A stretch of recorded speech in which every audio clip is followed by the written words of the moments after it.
Professor. Well, it's an honor, wonderful to be here with you. You hear me?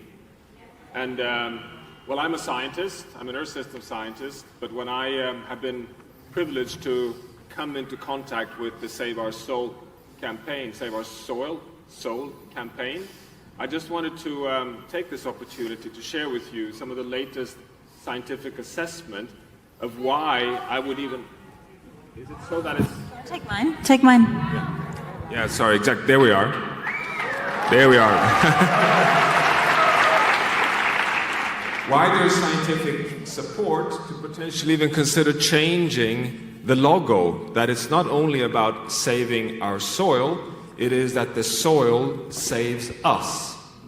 And that is what the scientific evidence is increasingly showing. So we are in the midst of a climate crisis. We have an ecological crisis.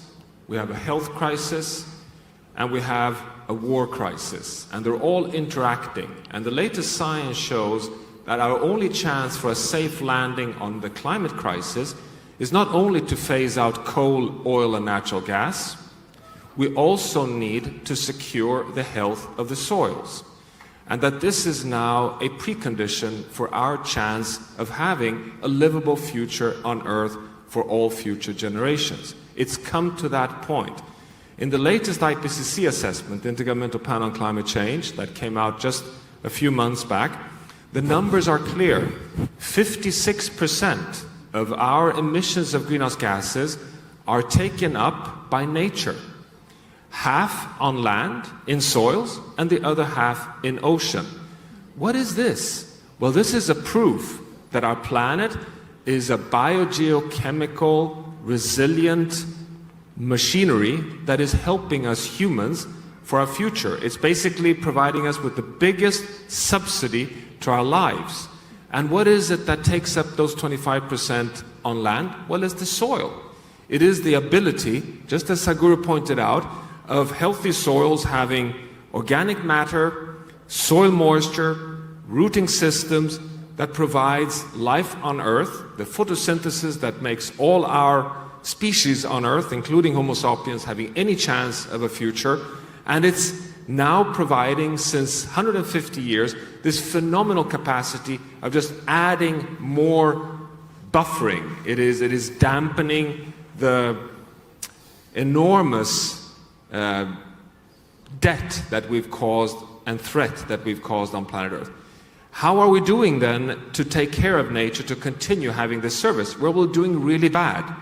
We're doing so bad, so the latest science shows that the richest terrestrial ecosystem on Earth, the Amazon rainforest, has just tipped over from being a carbon sink, taking up carbon in the soils, to now being a carbon source.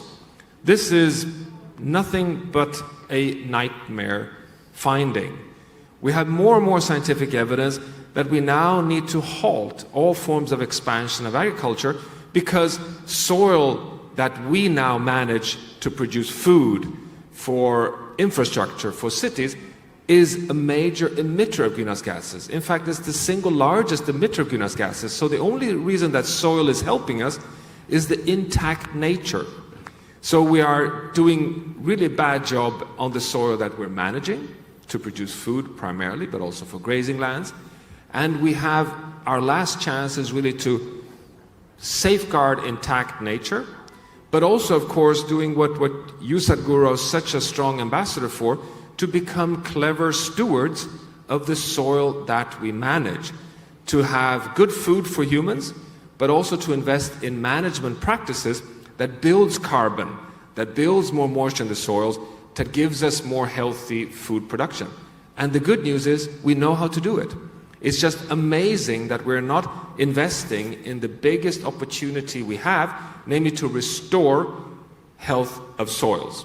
So the soil is today on a pathway towards undermining livability on Earth, but it's also potentially the biggest opportunity we have to shift the dial and move in the right direction.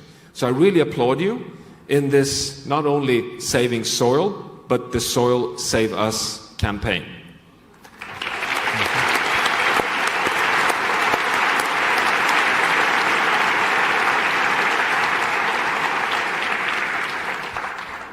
Krishna, if you want to ask, take any questions from people?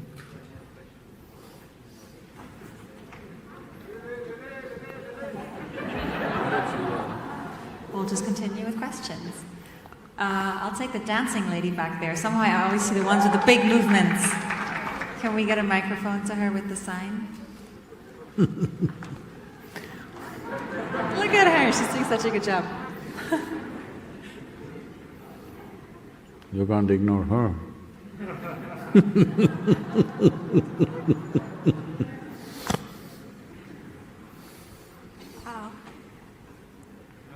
Test, test. Oh, okay. Hello, everyone. My name is Susan. My confession is I'm from Germany and also India.